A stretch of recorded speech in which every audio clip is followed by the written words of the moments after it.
All right, we are live.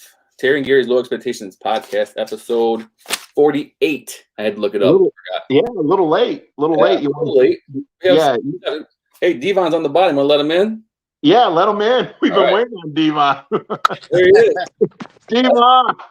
What's going on? Nothing. Hey, thanks for joining us. We just went live a couple seconds ago saying that you had to go into work and you're in your car, you pulled over and all that stuff. So yeah. So hey man, thanks for doing this once again, and especially having to go in and do your job and then make time for us.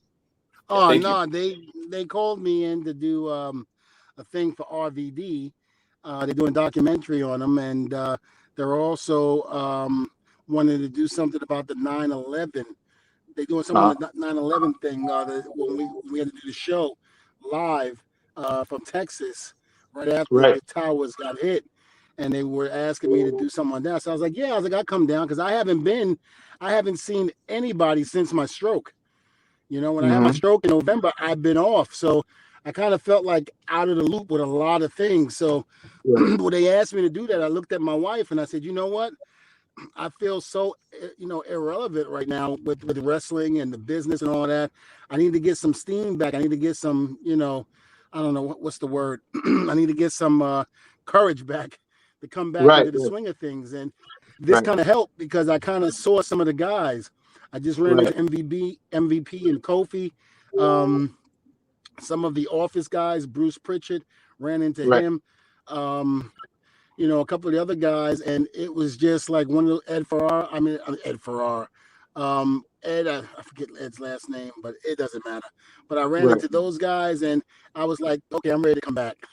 Right. Like, now, how long have you been with WWE as far as a producer and stuff? Since 2015. Okay. Me and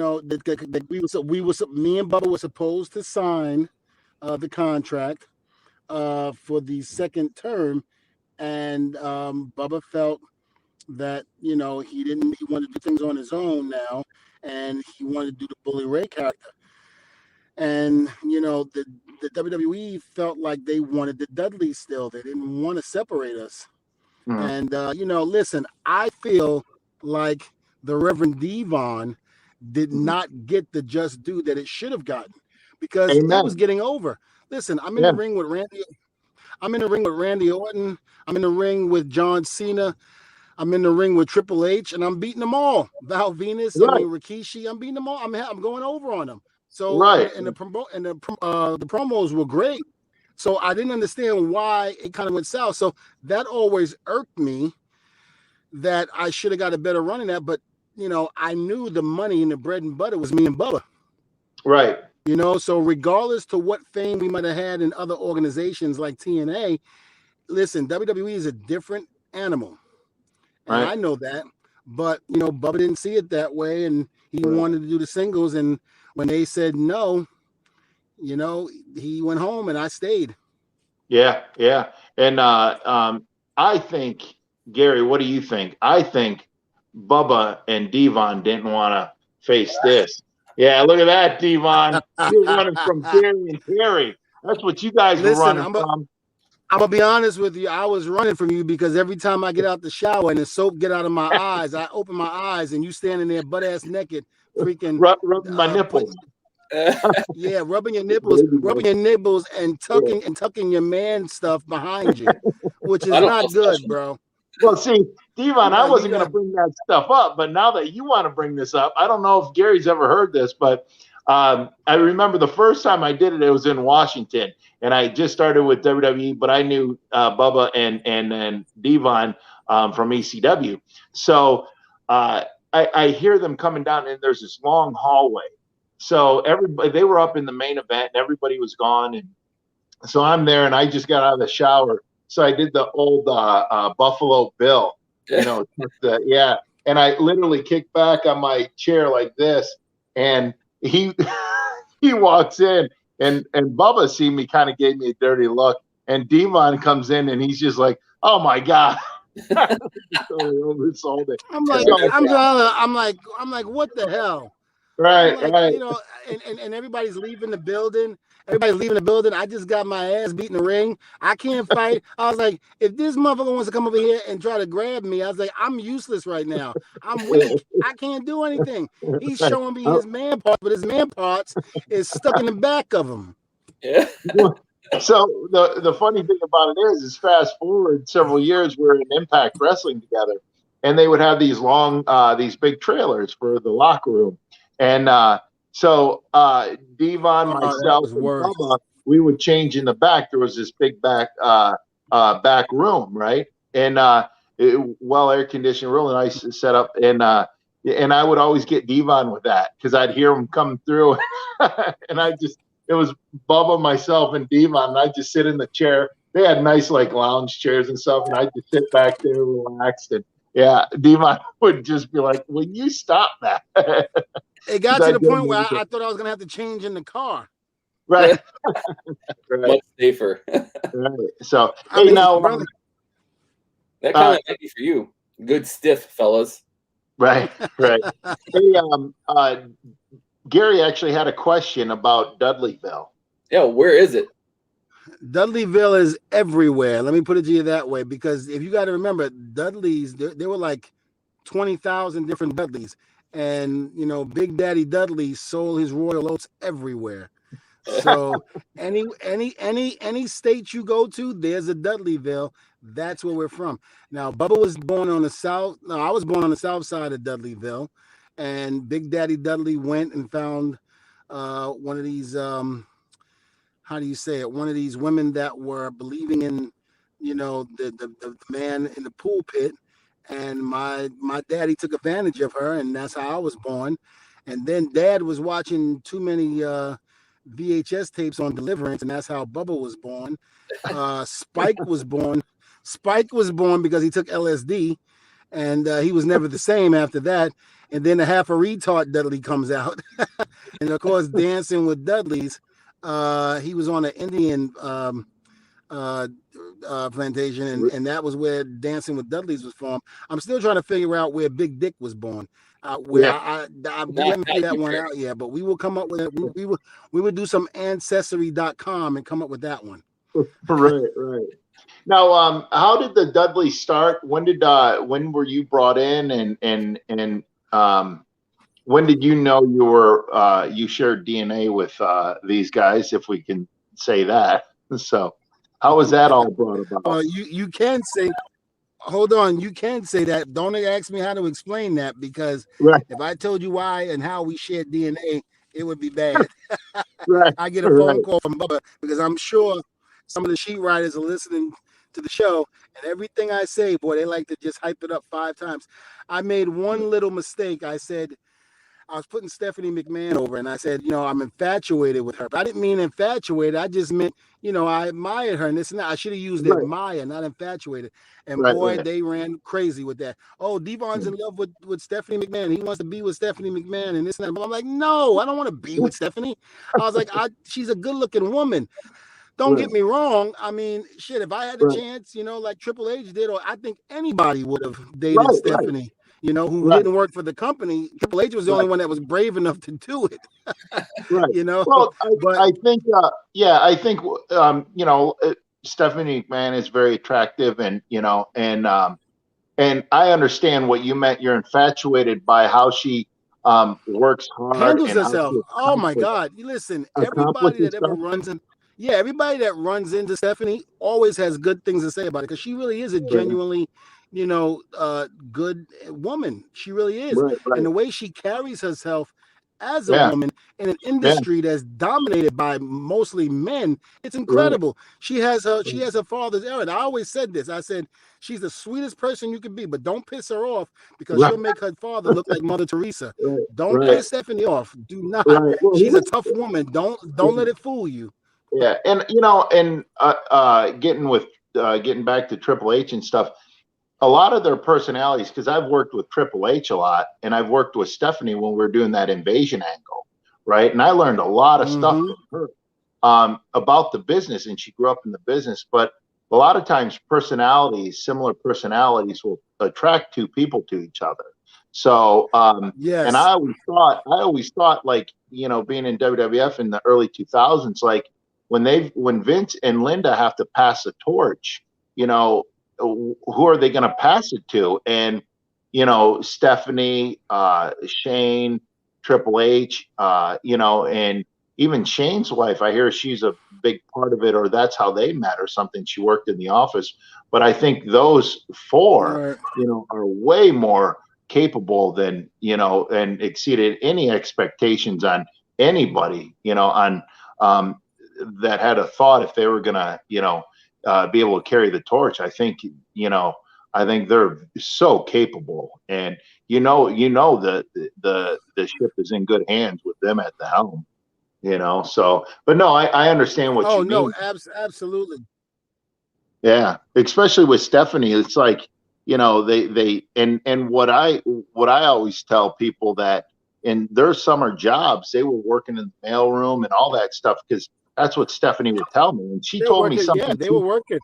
Yeah, and you know, and one thing their parents told me, you need to learn how the people, you know, how the whole operation runs, and you need to get a good rapport with people that are working in every, you know, part of the business. That way, you know what they need, and you got to give them the tools to succeed. Because if you don't, you know, Yep. you know, everything It'll will be come gone. in line.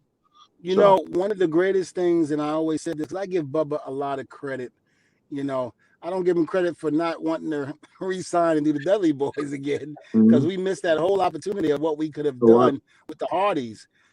right, But you know, I give Bubba, you know, a lot of credit, you know, with a lot of things, and one of those things is teaching me, you know, D-Von, just don't learn your spots and what we have to do in the match. Learn everybody's spots, because you never know right, when you got to call an audible in that ring and you got to change it up. And I was always content with learning my stuff. It was like, well, Rhino, shit, if you don't know yours, then the hell with you then. But you got to understand, if Rhino forgets his shit and he don't know what he's doing, then the match is bad. We all look bad. So we right, all got to know, and we all got to help each other out. So, you know, to yeah, what you said about Stephanie and Shane learning every bit of the aspect of the game, you have to know it. You really yeah, do. You yeah, have to know everything, yeah, especially if you plan on being the next one that's going to take Vince's place, you know, when he's ready to step down. You have to be ready for it. And that's the one right, thing, you know, I think that's mostly important to all of this. So, you right, know, I just to me right now, learning the producers part of it was probably the most difficult part of my whole wrestling journey, because I wasn't ready for this. I still right, wanted to wrestle. There was nothing wrong with me.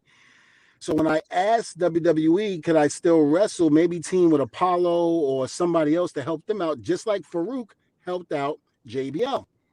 I mhm, wanted to do the same thing. And I was like, listen, I don't have to do the comeback. Give it to Apollo, give it to whoever you want to dream with. Let me just help the younger talent. That's what I wanted to do. Listen, I know I did more than 15 minutes of fame, my 15 minutes of fame, but I felt that my time was up and it was time to yeah, pass the torch. I'm not going to be like a lot of the old timers where when we were young boys, how they didn't want to give us the spot because they still wanted to be in it. right, I had right, my glory. I had my right, time. It was time to pass the torch, you know, and yeah, that's what I wanted to do. And they told me no. And I was so defeated by that I hated being a producer at first. You know, right, because of that, I just wanted to still wrestle. I still had so much in me. And, you know, at that point, listen, in your career, and Rhino, you can attest to this.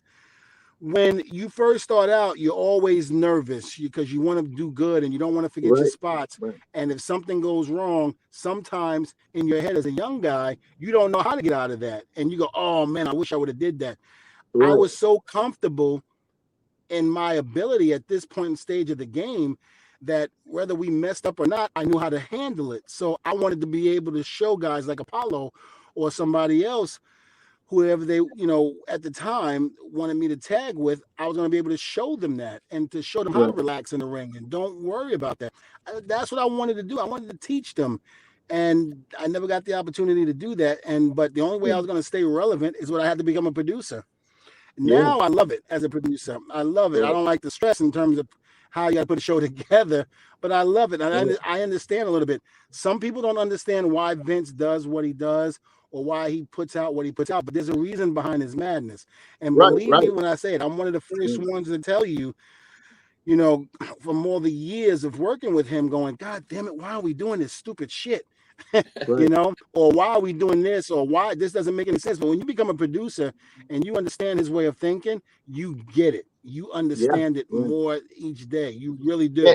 So, you know, I never ever want to, you know, put anybody down in terms of just because you don't think it's nice doesn't, I mean, you don't think it's good doesn't mean other people won't think it's good or what have you. I do feel that the Attitude Era and the era that you and I were in was probably one of the greatest eras of all time, even surpassing, and I'm not saying anything bad, but even surpassing the Andre and Hogan era. The things that we did during that time, we helped really change the face of professional wrestling. Not only in ECW when we did that, but even when we got to WWE, the things that we were brought to the table. Because again, when you're in ECW, you're only seeing maybe 10% of the WWE universe. As opposed to being in the WWE and seeing 100% of it and they seeing you, and how you can really be able to shine at that point. And I just feel that, you know, we shine. We did what we were supposed to do, and we helped change the face of this business. We really did. Well, to add on to what you were saying, like Vince has his head wrapped around the whole product, the whole numbers, the whole merchandise sale and all that. So what we might see or a fan might see and we don't understand and we're like, oh, that's BS. But, you know, but we don't see the numbers. So if we see something that we might think isn't selling or drawing money or selling merchandise or creating eyeballs, you know, he does. So he's like, well, this is the reason why I'm going with this, you know, and it doesn't matter what we think. What matters is, you know, if people are buying or eyeballs are watching, then obviously it's working. Whether we think it's working or not, the numbers will tell what's working. So, and like you said, you know, sometimes we might think something is dumb, but he knows where it's going a week from now, 2 weeks from now, 3 weeks from now, you know, and that's the thing. And that's what I'm trying to learn. That was,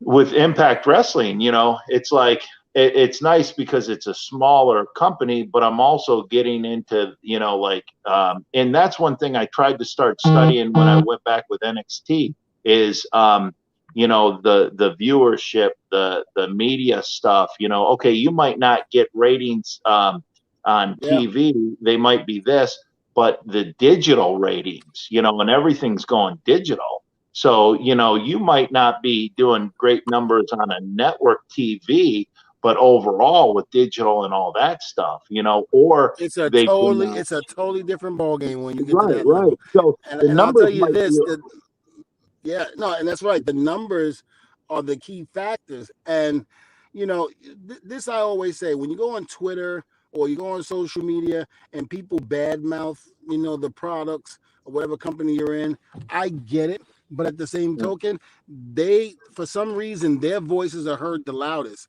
when it really shouldn't be. And because just because you get a couple of people that sit there and say, oh, that sucks, that was wrong, why'd they do that, and blah, blah, blah.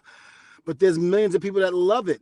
But the only one that gets heard is that one guy that says it sucks. And then now everybody says it sucks because that one guy. But what about the millions that do like it? Right. That's what they have to understand. Hey, and there's also some. Hey, Chili Willie said to say hi, D-Von. Tell him I said what's up, man. I'm going to be doing this show too. Chili. Exactly. I love Chili. Oh, Gary, was there something else you wanted to ask? Gary's the brains behind this operation. That's why we're screwed. I'm just looking at the comments. If you want to say hello. No, I think you'd be screwed if Rhino was. If Rhino was the brains behind it, you'd be screwed because all Rhino wants to do is tuck his man parts in and show you. Some things never change. Right. Oh, tell me about it. Hey, I'm just a kid living in an adult life. You know? That's for sure. Yeah. So you're a kid that's trying to invade my quarters. Yeah. We had another guy say, Kyle Northrup said he heard Stephanie McMahon talk about business outside of wrestling, and she's one of the most instinctively genius business people out there. Right. I mean, she really is. I mean, you really got to know Stephanie to understand how she works. And I mean, you know, if Vince steps down and Stephanie takes over, I'd be okay with that. I mean, I really would be. I think she's very smart again, and the way she handles herself is even better. In and out of the business. I mean, it's incredible. Listen, and I'm not just kissing ass because I work for the company still. The fact of the matter is, I'm telling the truth. She's really a great person. She really is. And goddamn, Triple H is a lucky man. Right. And I liked working with. I wish I could be like Hunter. Right. I do. I really wish I could be like Hunter and get the first pick. Right the first time. I had to go through 2 damn divorces in order before I got the third one right. Well, hey, D-Von. Here it is. Triple H goes one time. Oh God! Here we go. Here we go. Come on, D-Von. Stop. I'm having PT, whatever you call that, freaking PTSD from your ass right now. Every time I wake up, every time I think about you, I kind of jump up in the cold sweat. Oh my God, Rhino, is he here? It scares the shit out of me. Well, Gary, D-Von's, he's a great dude. Everybody loves D-Von, and he's awesome to have in the locker room, and everybody learns from him. I still would learn from D-Von because you were a producer when I was there with tagging with Slater, and one of the great things is being a producer. You have to be comfortable as a talent. You have to be comfortable with the producer, and when you're comfortable with that producer, you do pick your favorites, and D-Von was one of the favorites. But I would always mess with D-Von. He would be on the other side of the room, and I'd just stare at him. And when he'd turn around, he knew someone would be looking at him, and I'd just be like, but the worst part about it is, why don't you tell the truth? No. Tell the truth. I turn around and you like this in the chair. Yeah. I'm like, what the hell are you doing? I'm like, stop that, you sick freak. Hey, what about Vic Joseph? He's a great dude, isn't he? Oh, you turned that boy inside out. He goes, I learned everything from Rhino. I said, that's the problem. You learned everything from Rhino. I was like, yeah. I was like, you stay away from me, you sick freak. He goes, I haven't done anything yet. Uncle? Doesn't he call you Uncle? Yeah, he calls me Uncle D-Von. Yeah. Uncle D-Von. Listen, I come back to WWE with the younger generation, and I'm old as shit. I get called Uncle D-Von. I get called Grandpa. I get called Dad, Pops. I mean, God, I'm like, damn, wait a minute. I'm only 46 years old. What the hell? Remember how we were coming up, and then Mr. Fuji? Wouldn't everybody call him Uncle Fuji or something like that? Uncle Fuji, yeah. Yep. Yeah. Even Demolition and promos would say, Uncle Fuji sometimes. They would slip up and say it, but that's the role you take. But you know what? I've learned also to take that, and embrace that, because if they're saying Pop or Dad or what have you, which a lot of them do in the locker room, that means that they really like, and value your opinion. Like I get Sheamus calls me Pop, Apollo calls me Dad, Sasha Banks calls me Dad. It's just one of those things. You call me, you call me Daddy, but in the wrong way. It's it's great, but I enjoy it. Yeah. My wife said no dates with the Rhino. All right. Oh, come on. No more. Listen. I don't even know your wife, but if she was smart, she'd keep you away from him. only during the podcast. Right. We don't want to take too much more of your time, but I think what's very important is a lot of fans, they like to hear about ECW stuff. And what year did you break in? Johnny Rods broke you in, right? Johnny Rods broke me in out of Brooklyn, New York, Gleason's Gym. He's still running the school over there at Gleason's Gym. I broke into business in 1991, December 13th, 1991. I came to ECW in 96. Johnny Rods called Taz because Johnny Rods trained Taz, Tommy Dreamer, and Big Dick Dudley. And Mondo Clean. Mondo Clean was one of the first guys on Monday Night Raw from Johnny Rods' school, other than Vito, Big Vito.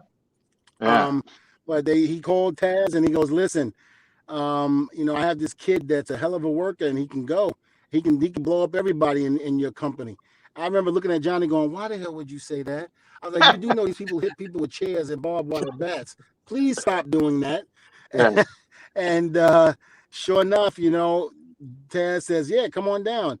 And of course, I'm a bundle of nerves because Johnny freaking said what he said. And, I was a little bit smart to the wrestling business, even though I was a young kid. But I knew if you go around and telling people that, this guy's going to blow this guy up and that guy up, they're going to try to prove it. And boy, oh boy, they put me in there with Perry Saturn for the first time in the tryout. And I actually did very well. I held my own because, you and I both know, Rhino, Perry Saturn is a tough son of a bitch. Right. And you can't blow him up. You can't beat him up. He's tough. And here it is. I'm a young punk kid walking into the dojo of ECW. And by the time I got done, like Taz was watching, Dreamer was watching, and they had me run spots with Perry. And like I said, I'm young. I have no aches or pains or anything. I'm just ready to go. And I remember we were done with the spot, and I'm bouncing around, doing my jumping jacks and all of that. And freaking Perry's on one leg, bent down over to Taz, talking to Taz.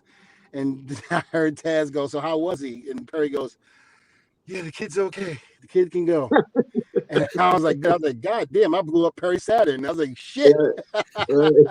Right. Now, Perry, if you ask Perry probably see it differently. right. That's always the case. I'll tell you a quick story I was telling Gary before we went live. But I don't know if you remember this. It probably happened all the time. You guys rented an SUV. You touching me? No. Bubba was driving. You were in the passenger seat. Dreamer was in the behind Bubba, and I was behind you. And someone cut him off, or someone did something. Go figure. Right. And all of a sudden, and Bubba's a cool dude. He's not a loose cannon or anything like that. Bubba was like, MF, for you this? And you just switched. I've never seen you like this. I'm like, I'm glad I'm not on D-Von's bad side. You're rolling down the window. You literally were like, give me something to throw, and rocking it right at the guy's car. He fucking gets off the road. And I'm just like, wow, I'm glad I didn't travel with you guys in ECW, because apparently you guys are a lot more calm. Did that happen a lot, or what? Yeah, it did. It did happen a lot, and a lot of guys thought that because of what we do, because it's out there, that wrestling is not real, or that what we do is fake, and they think we're fake. And there was numerous times where Bubba and I started riots, and we all know this, but we would go outside to our car, and people would wait for us, and me and Bubba were fighting and throwing people left and right. I mean, we were beating the hell out of people. Thank God it was back then and not today, because you hit somebody today, everybody don't want to be a man. They want to be a little bitch, and somebody, I'm going to sue you. But yet you're going to talk, excuse me for cursing, but you're going to talk all that bullshit and then expect nobody to whoop your ass. I'm like, I'm sorry, where I come from in Brooklyn, New York, you talk shit, you're going to get your ass kicked. It's simple as that. And if you know you're going to get your ass kicked, then don't talk shit. Right. And that's why these little punks on the computers, they'll put their little, digs in. But I'm like, dude, you a little bitch, because either when I'm done with you, I'm going to cuddle with you and man hump you in the back and make you feel like a woman that you are if I ever see you. That's what's going to happen. And so I got to be careful when I say that, because Rhino going to take that literally. And the next time I see him, he going to want to grab me and hump me. Yeah. D-Von, I'm going to fly down to Florida and hang out with you. No, I left. I don't live in Florida no more. I actually moved to Mexico. So that way I can't come over. That way I can't come over the border with you. I'll find you. I'm that only guy I'm afraid of. into Mexico. Yeah. Oh shit! You are the only guy that's going to sneak into Mexico. Right. Everybody trying to get out of there. Thank you, Biden. So I want to talk to you about tag teams. I mean, you guys were one of the most successful tag teams in history. The Dudley Boys, the Hardys, Christian Edge. Do you think it's ever going to come back to like that now? I mean, I don't think tag team is the same as it was back in those days. Here's what I think that's going to happen. In every company, ECW started it, where, you put two guys that click like me and Bubba together, and you let us grow together. There's time But we're such in a rush where we feel like we have to, rush things. If it doesn't work out, boom, get rid of it. Listen, me and Bubba didn't hit everything perfect when we first got together, but we did gel. And even though him and I were two separate people, but when we were in that ring, we were magic. And the thing about it was, it took time for that to develop. And I think that's what all these companies got to do. They got to give time. If you're going to put two guys together, or two guys that come into your company as a tag team, let them blossom, let them learn. Don't just take them and split them up and take them singles. Is there a way that tag team can come back? Yes, but you have to let it grow, just like we did back in the day. Whether it was the Rock and Roll Express, the Midnight Express, whether it was Telling It On, they were two great, singles competitors, but yet the NWA made sure that they knew they had something, and they put them together and they let it blossom. They let them do their thing, and that has to happen. Well, and I'm not just saying that for Impact or AEW or Ring of Honor. I'm saying that for WWE as well. Let them grow. Let them grow. Let them do it. You'll get tag teams like that again. Listen, there's no doubt in our mind, and we say it all the time. Vince didn't know what he had with the Dudleys, Edge and Christian, and the Hardys. He didn't know. He threw shit against the wall to see if it stick, and it stuck. And that's what happened. Because if you think about it, in that match with WWE, he, we weren't supposed to be, not stealing the show. Or, to me, I felt like that WrestleMania, it was kind of like Steamboat and Savage. Hogan and Andre were the draw. Steamboat and Savage was just the card, was just two guys on the card that's supposed to have a good match. It wasn't supposed to steal the show, And I felt that TLC match that we had, which was a ladder match, it wasn't called TLC, it stole the show. Listen, with guys like The Rock, Stone Cold Steve Austin, Undertaker, Big Show, Mick Foley, who was at the pinnacle of their career, and here it is, you got 6 young guys coming in there and just stealing the show with tables, ladders, and chairs. Again, he didn't know what he had. And I'm not going to believe anybody that says he did know. He knew that he had 6 hungry guys, but that were going to be able to do what we did. Come on, nobody saw that coming. We didn't see it coming. Right. That's perfect. So to answer your question, could we go back? Yes, we can, but you got to let it grow. You got to let it breathe.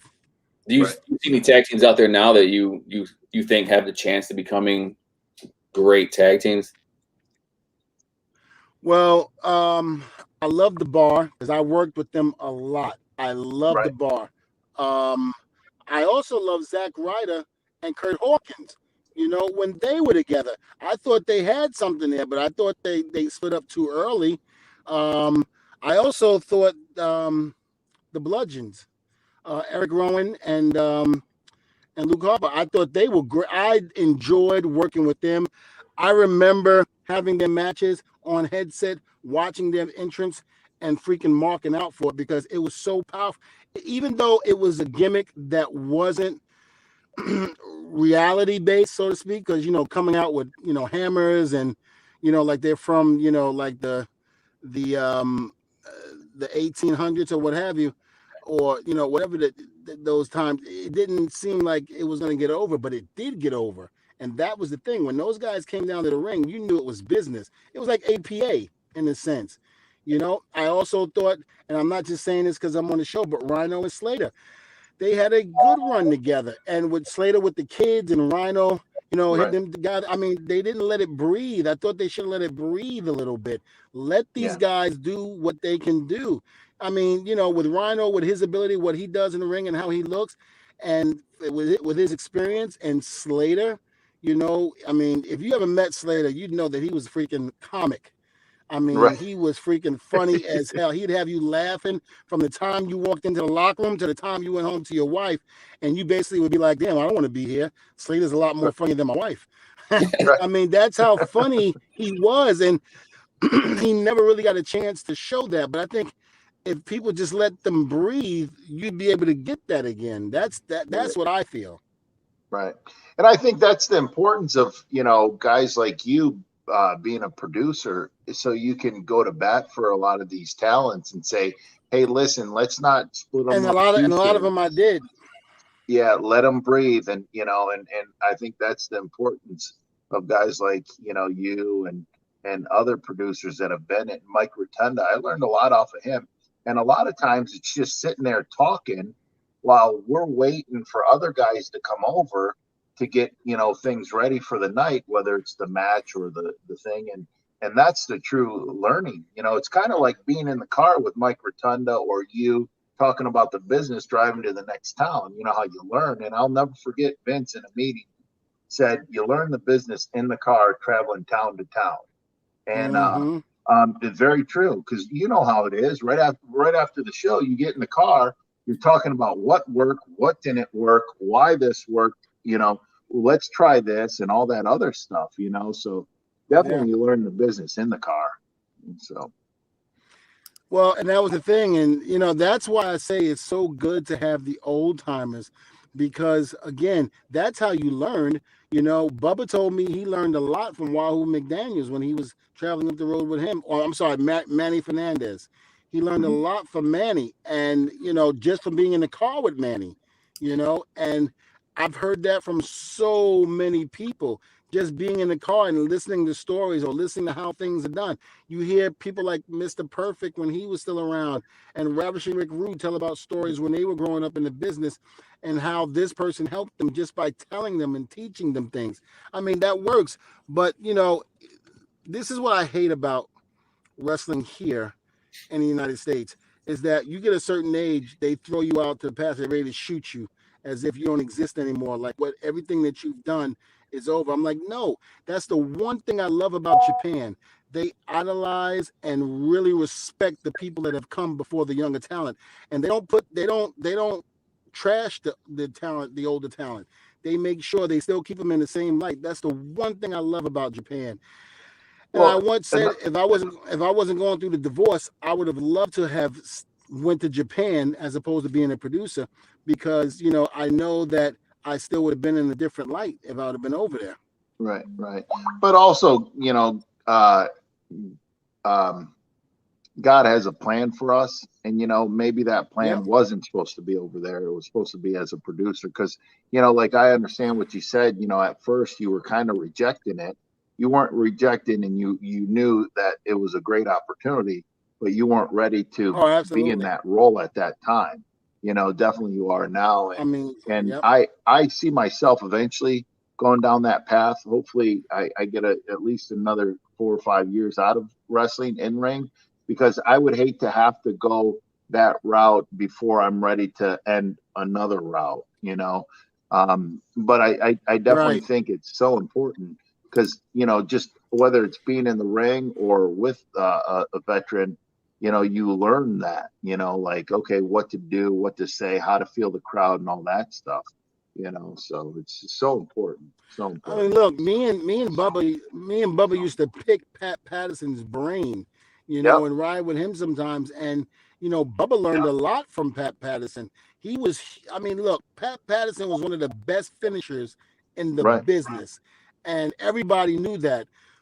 So people who didn't take advantage of Pat, when Pat was willing to be the learning tree and teach you, that was foolish, because he's a very, very talented man. And that's one of the things that I don't like about the younger talent either, is that some of the younger talent feel that they're better than the people that have come before them, or we're too old, or this and that. No, you can learn a lot from the older talent. Just sit back and listen.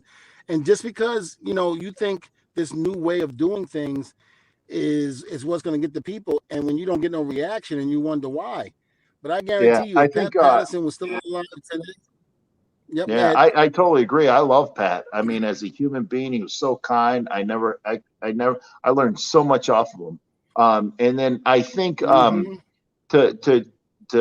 jump on what you were saying, it feels like a lot of the younger talent rejects older talent, because if I try to put myself in people's shoes, sometimes when I was real young, I was like, oh, that's some old timer. He's outdated, but see, that was wrong, because I closed my mind. But then I would like loosen up, and then I would listen to him, and I was like, wow, I'm learning something off of him, so I think maybe that's why, because they're like, like when you have a kid and your kid's like, oh, I know better than you. What do you know, Dad? And it's like, all right. And then they're coming to you going, wow, Dad was so right. Well, I'm going through that So, now with my twin boys who are now in AEW. And, you know, if you ask them, they'd be like, no, Dad, that's not true. We listen to you. Look, every time I try to give some advice, it's just like, okay, Dad, not a problem. And I know they just brushing me off.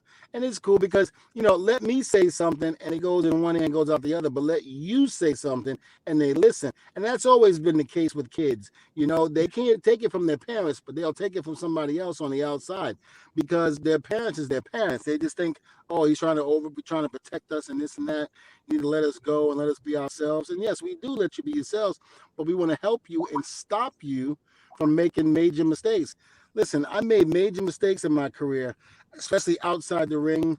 You know, I don't hide behind it. You know, I had my fun, you know, out there and, you know, with women and this and that and blah, blah, blah. And I'm lucky nothing bad ever came out of it, you know, but thank God, you know, he was with me through the whole, you know, trials and tribulations during that time. And although I might have thought I had fun, I was, you know, hurting myself.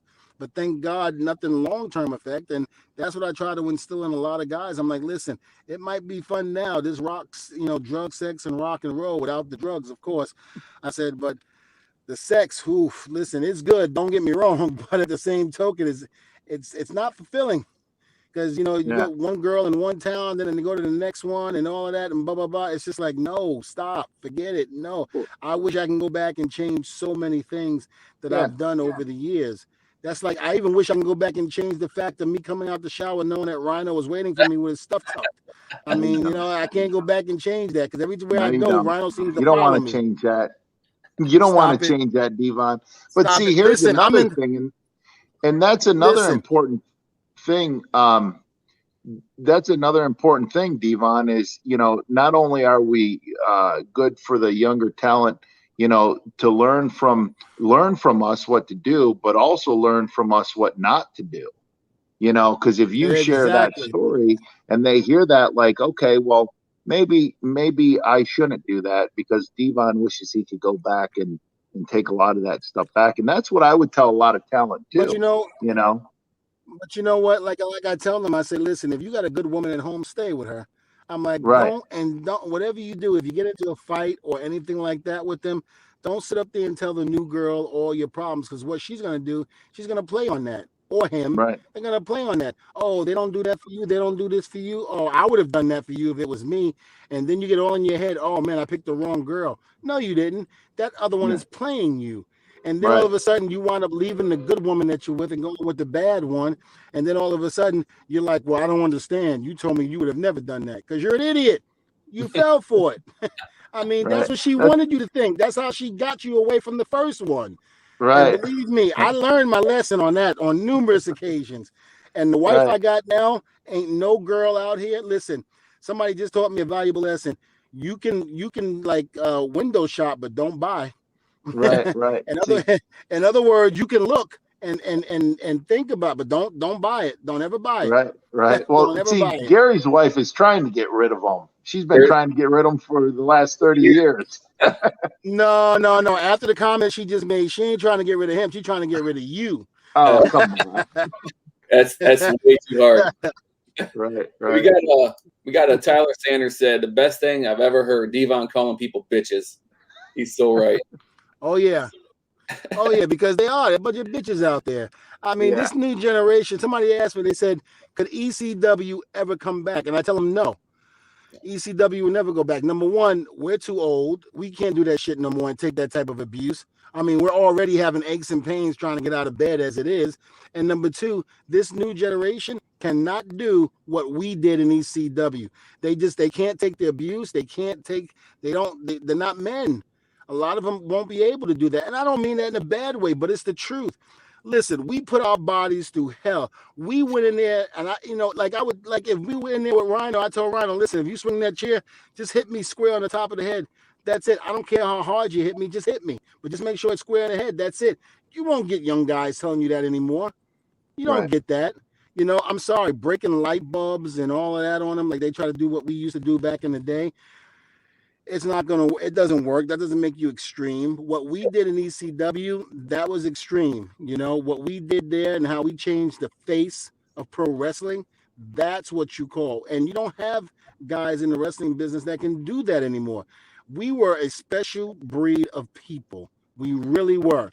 And nobody in the wrestling business has ever seen anybody like us. But here's the difference. When nobody else wanted us, ECW and Paul Heyman did and saw the potential in us and gave us the green light to go out there and to be ourselves.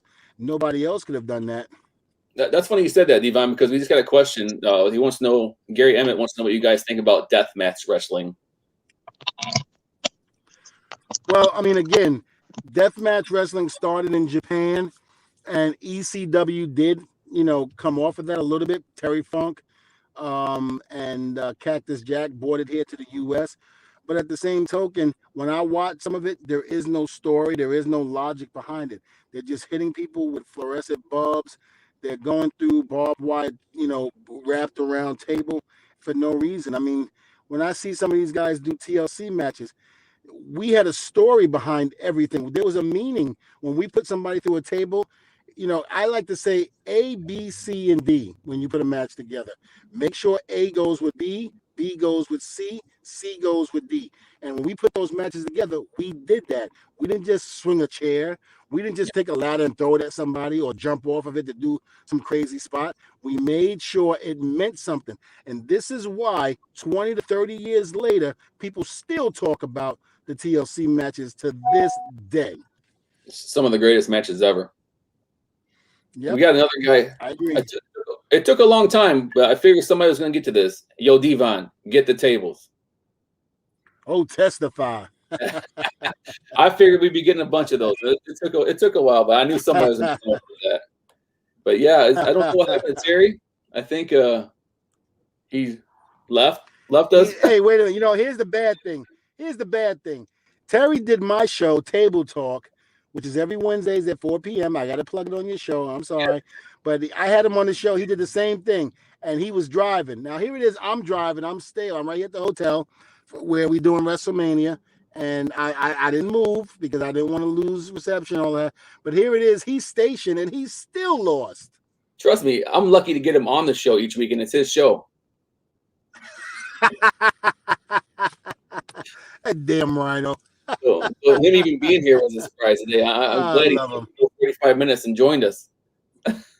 But we'll let you go. We're getting close to the hour mark. We got to let you go. 25 major championships between WWE, ECW, TNA, New Japan. One of the most decorated tag teams in history. It was a pleasure having you on, D-Von. Thanks so much. And if you want to tell the fans anything before you leave, just go ahead. Yeah, I just want to say I want to thank the fans very much for all their support over the years. I do cameo. I always say that after every cameo appearance I do for the fans. I say thank you, because without you guys, there would be no Dudley Boys.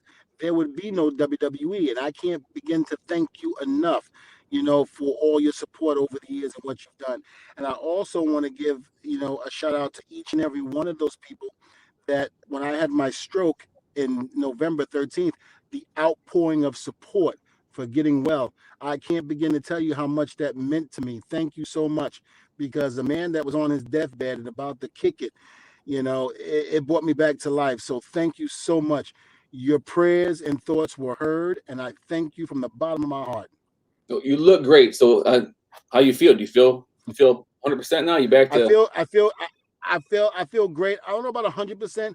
There's still a little I still get a little tired in my left side of my leg, because when I had the stroke, I was only up to 13% on my left side. Now I'm back to like 75% on my left side, but I do get tired very easily on my left side, but that's okay. It'll come back, and I'm not worried about it. I'm going through rehab, physical therapy, and all of that with my trainers at the gym, and we're going from there. Oh, well, I'm glad to hear it. Again, thank you for joining us, or thank you for joining me, I guess, since Terry's no longer with us. But it was great having you on. Yeah, well, you tell Terry I said Tell him I said thank you for having me on the show. And if you can help me, you and your wife can help me and try to get Terry some counseling so he can stop trying to touch me inappropriately and grab me and show me things that I shouldn't be seeing. Listen, I don't know if you saw it, but when he tucks in his man parts, it's kind of scary. And then he puts his hair down. You know, he's got that long hair. And I'm like, wait a minute. I'm a boy. Stop. Oh man, never open a text message from him. Never open a text message from him. Listen, I feel like Cat Williams. I feel like Cat Williams and Terry Crews in the movie Friday After Next. Wait a minute, I'm a boy. What are you doing? Stop. I don't think Terry cares. I know that. Oh man. It's great All talking. right, man. Safe travels. Thank you guys. Thank you. You got it. Thank you, my friend. Well, thank you. Bye-bye. All right, next week, Terry and Gary's Low Expectations podcast right here, 4 p.m. live. Hopefully Terry will join us again and maybe stay the whole show. We'll talk to you soon. Give us a follow on Instagram, Facebook, yeah, you name it. We got Spotify, iHeartRadio, iTunes, Audible. We're on all of them. Talk to you soon. Terry and Gary's Low Expectations podcast. Thank you.